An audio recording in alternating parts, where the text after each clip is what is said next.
Welcome to episode 5 of Finding Your Purpose.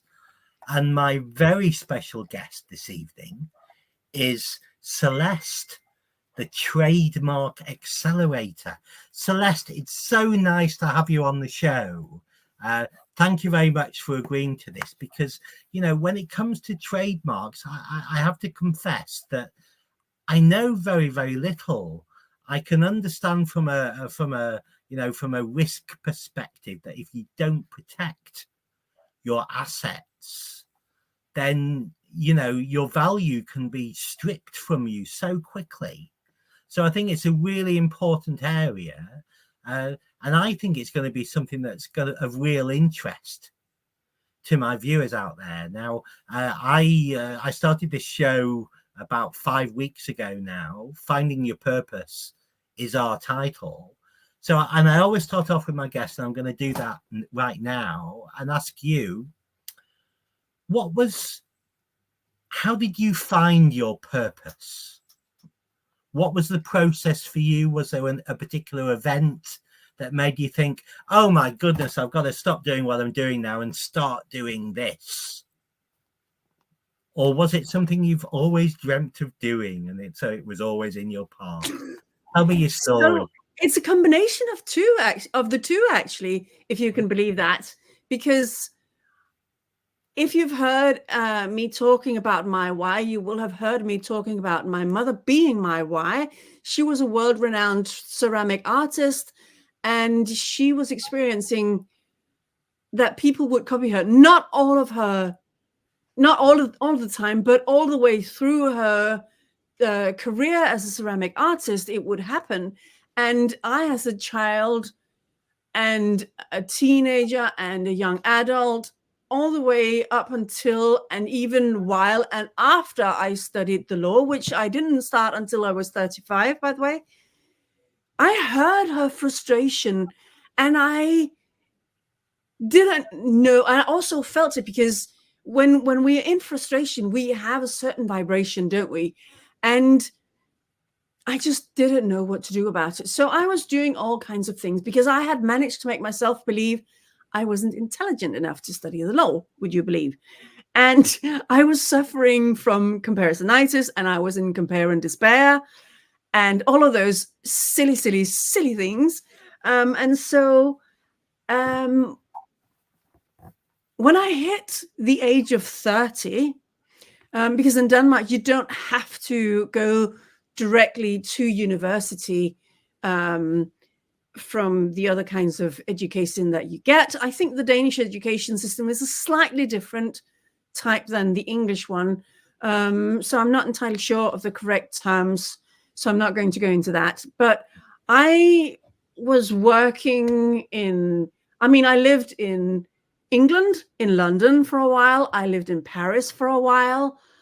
And both of those things were to improve my language abilities. I only speak 6 languages. If you want to know what they are, do let me know.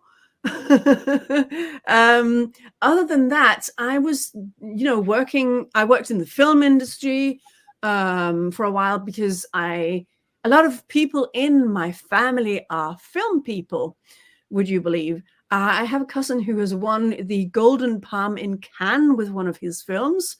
So film seemed for quite a while like the right thing to do, and it wasn't. And so when I hit 30, I was like, I kept asking my older brother questions of a legal nature, and he had his arm twisted around to study the law. And so that was my reason for asking him all these questions. And the other person that I also compared myself to was my maternal grandfather, who founded his own legal empire. Reumert og Partner was the name originally, and now it's Kromann Reumert. I don't expect anyone to be able to pronounce that outside of Denmark because it's not easy names. Just like my 2 surnames, I don't expect anyone to be able to pronounce them, which is why we're going with the trademark accelerator for me here.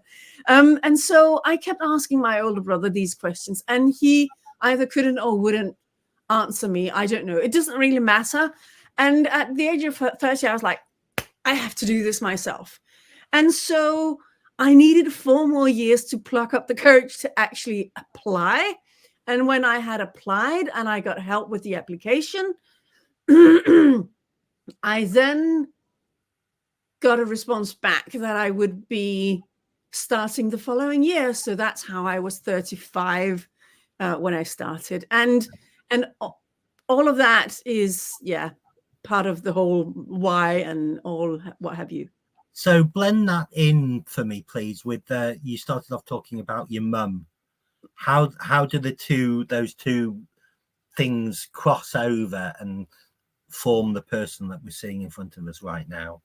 So so as I mentioned to you, she was a world-renowned ceramic artist, and because she had her work copied, I understood while I was studying the law that intellectual property is my thing. And also because, as I mentioned before, I worked in the film industry for a while, and films also consist of an awful lot of intellectual property. And so there were so many things that were sort of pointing me to intellectual property. And and when that light bulb moment hit me, I was like, this is what I'm meant to do. And I finally found my purpose within that. And it's really funny because when I started studying the law, I felt, yes, I have finally found the right thing for me, because I was trying to study other things beforehand. Before I went into the film industry, I studied languages for a little bit, which is one of the reasons why I speak 6. And it just didn't work very well for me. So I stopped after a year, and I started 3 different things, and all of them didn't actually work for me. And all of it has, of course, been preparing me, making me realize that, yes, that, because as a child, I did want to be a judge. Hang on. However, being a judge comes with a massive responsibility. You cannot imagine the pressure that they put onto a judge. So I'm really glad that I had the epiphany that it's not judge that I'm meant to be.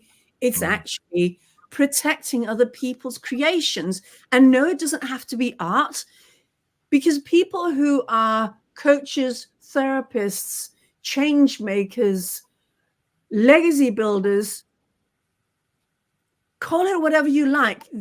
All of these people very often create their own system or process or program that they take somebody else through, and they need to be aware of the value of this thing, because all of us may have colleagues out there that are doing something similar to us. However, they don't have our experience. We have gone through so many things to make us the person that we are today, so that we're able to take somebody else with us on that journey, you see. And that journey has formed us, as I say. And so the product that, or the service that somebody else is putting out into the world, whether it's as a coach or a therapist or whatever, it doesn't matter at all. It deserves protection. And some people are like, oh, but who's ever going to steal my thing? Because I'm just a little person over here. Nobody's going to bother me. That is so wrong. You have to assume that you are going to transform the whole planet. Let's just go completely fucking crazy here. Sorry, I swear. And imagine that you are going to change the whole planet. How can you do that if you sit over here pretending to be a little person and what I create has no value? That's not good. It doesn't work that way. You have to step in boldly to the scene of life and say, I'm here. This is what I do. And in order to do that, you need to protect your creations. There are so many different types of intellectual property. There is copyright. There is trade secrets, trademarks, design rights, patents. So, and these are just 5 of them. There are so many more different types. And we'll touch in that a bit more, but there's something, the thing that really interested me about your story, the thing that resonated with me, Celeste, was in a way it kind of feels a little bit like my story, in the fact that when you find your purpose, there's this golden thread that had you working in the film industry, that had you doing all these other seemingly random events. Yeah. And then suddenly at that moment where you find your purpose, zoom, it comes into focus. And you realize why all these experiences that you've had in the past are important and formative. So for me, I was a project manager and a change manager. But yeah, all this time, I also had this condition called type 2 diabetes. I never describe myself as a diabetic, because I don't own this as an identity. Yeah. And it was only really when I had a kind of a wow moment one year. It wasn't particularly nice, but in November, I don't know if you've heard this story, Celeste, but in November 2022, a close friend of the family, he wasn't actually a blood relative, but we called him Uncle John. Anyway, he'd had type 2 diabetes for a while, apparently, and he just wasn't controlling it, and he had his leg amputated.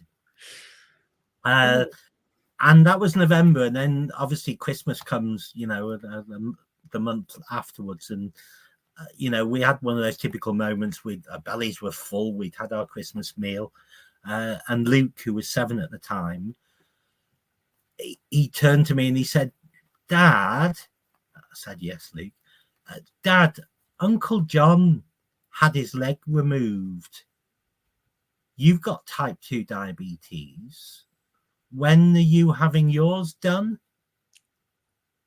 Oh my gosh. He was assuming that you would have it done. Exactly, because I was on this road of type 2 diabetes, and he thought that was the next step.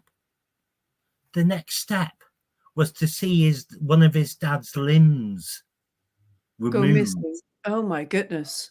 And it's one of those moments you never want to happen, and when it does, well, basically I got into full action mode from then on, because I had my son quite late, Celeste. I was 48 when my son was born. Okay. And I want to see him thrive. I want to not just survive. I want to see him thrive, and I want to see him have children and see them thrive as well. And I worked out, I did the maths, thought I'd be quite conservative about this, and did it all on paper. And I worked out that I needed to live to about 118 to make sure I could see what I wanted to see. And I knew there was one thing that wouldn't allow me to do that, and that was bloody type 2 diabetes. Uh-oh. So that was the first thing that had to go. And I'm really serious with you. I now that I've managed to reverse it, I cannot see why I couldn't live to 118. And I'm so pleased, because my main purpose is to rid the world of type 2 diabetes. And I'm not middle-aged yet, because if I'm going to live to 118, I'm 2 years shy of middle age. So at least I've got some time to go at it. You know, so I'm really sorry to interrupt your story, but I think that golden thread that comes through is just a wonderful moment when you realize that this is my passion. Yeah. This is what I want to do for the world. As you say, I want to change the world. And you want to be sitting behind people who want to change the world. Yes. And protecting their creativity, their whole brand and their whole kind of raison d'etre. And their raison d'etre and their legacy, because it's the legacy that we leave behind. So let me share another funny little thing. My mother, she was married to this man who was a self-taught designer. And when he passed away, after my mother passed away, we were asked if we wanted to one of us, if one of us alone wanted to take out the intellectual property from him, and all of us said no, we didn't want it. And so because we said no, it gets split 4 ways. So I have 2 brothers, and I'm the third person, and then he had a son. So that's why it's split 4 ways.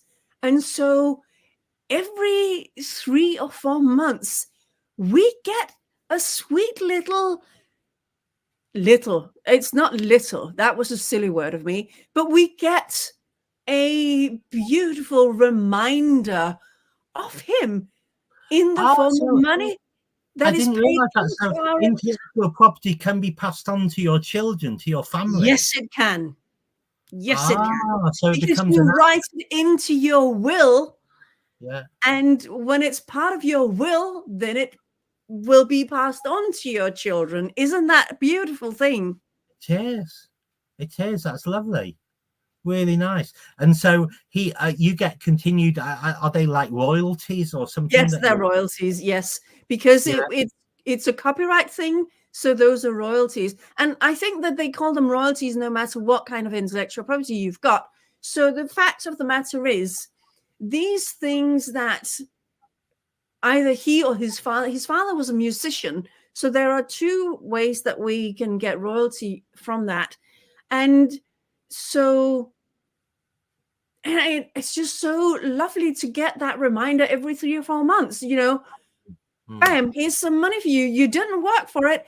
It is because somebody else created a legacy, and you get the payment. You get the benefit of that. Isn't that amazing? I love that whole idea. I love that, and that's really brought my business into focus now, because I'm all about legacy too. I've talked about Luke and how important he has been to my story and will continue to be. And the idea that I can protect value for him. Yeah, it's not like passing on my house or passing on a painting that I bought or whatever. Well, I suppose it is in some respects. In some respects, it is. But unlike those things, effectively, it's a way of passing on the cash flow. Yeah, because these other things, these other assets, aren't realizable until you sell them. Exactly. Until you do something with them. But this is an ongoing gift. Yes, it is. It's an ongoing gift. And don't forget, with the trademark can live virtually indefinitely. So that means that there's an even bigger gift to be left behind, you see. Whereas the copyright is your lifetime plus 70 years. In most countries, there is one country that has 99 years, which is really interesting. However, in most cases, most European countries, and I know that England has left EU, but we're still considered a European country. So for the European countries, the European Economic Area, it is 70 years after you pass away, whereas the trademark can continue virtually indefinitely as long as somebody is still doing that thing that you were doing and they keep the trademark alive. It has sorry. Right. So if I bequest that to my son, for instance, and he says, "Oh, I can't be doing with all this reversing type 2 diabetes. I don't want to have anything to do with it," and the idea kind of dies, then the revenue dies as well, I guess. He doesn't have to be the one to do it, though. You could have trained someone else who's been through a similar thing to you, and you want to take them in, and then he doesn't have to be the one who does it. Yeah. It doesn't have to be that you push that down over your son. Mm-hmm. However, as long as somebody's there and sees the value of it and keeps renewing, because a trademark has a lifespan of 10 years. Yeah. However, it's not like a patent or copyright that runs out and is unrenewable. A patent, you can develop the technology that it protects so that you can keep a patent alive that way. However, with copyright, it runs out after a certain period of time. And then with the trademark, it can be renewed every 10 years. And that is the beauty of it, if you ask me. Listen, you implied before it was a complicated area. I can see that now. I'm losing that a little bit. But I think the key message for me is that what I'm producing to help people reverse their type 2 diabetes is a longer term asset. Yes, it is. At some stage, I want to protect to make sure that the value of that can go on beyond me, and I can provide that legacy. Yes, exactly. Which I have to do in my work. Yeah. So that's really inspirational. I'm thinking to myself, it's almost a business model for my son. So if he received it, he can opt to have somebody else manage it, and I guess he could almost license it, couldn't he? Yes, he can. That is another intellectual property, a license. So think about, for instance, one of our very, very prolific authors here in England, J.K. Rowling, right? Or Rowling. Yeah. She owns the copyright to her written work. However, she has given license agreements or licenses to Warner Warner Brothers Film Company, so that they can produce the films. And she gets royalty from the films. And so, yes, copyright is the sort of the basis of her intellectual property. However, there are other things that you can build on top. So I see that. I've got to say, he's sorry, I'm pointing in the wrong direction. DD up here, he's smiling at me because he loves the idea of being in a film.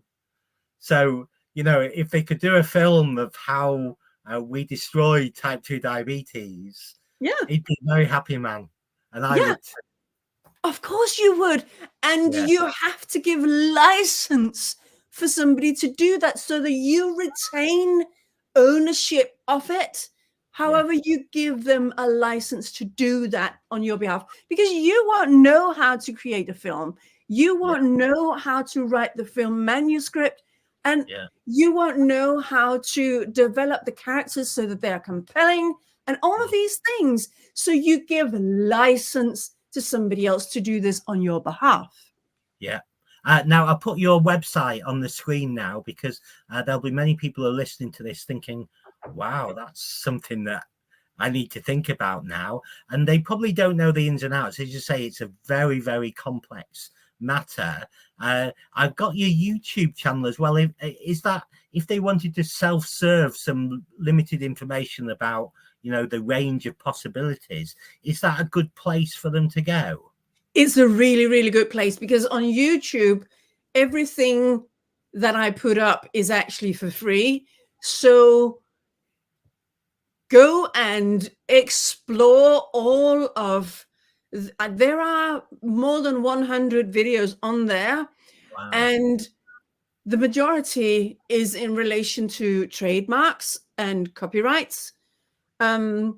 So go and enjoy all of these videos because they are so brimming full of platinum nuggets of intellectual property, and especially copyrights and trademarks, because those are the two that I mainly focus. I mean, I do know about license agreements, as you can tell, and I also know about trade secrets.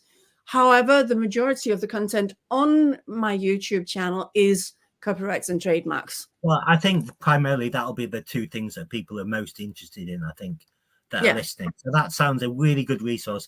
I'll put that link on the bottom of it now. And if somebody hasn't taken a note of, you know, the website link, I'm going to put them in the show notes as well. Yeah. So that people can pick it up from there. Celeste, I'm very sorry. We're kind of running out of time now. So that's been so interesting. I think I'm going to have you coming back sometime. That would be wonderful. Yeah, and then we could almost do a role play, couldn't we, of, you know, the kind of assets I've got, and you could tell me what I could do about them, and it will give other people an idea of what they can do with their own stuff as well.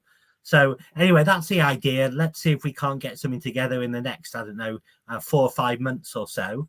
Yeah, and so we can do a deep dive into that now. But I want to say thank you very much. Fascinating information. It's really got me thinking. And, you know, everybody who's listening, if it's got you thinking as well, have a look at those resources on the screen.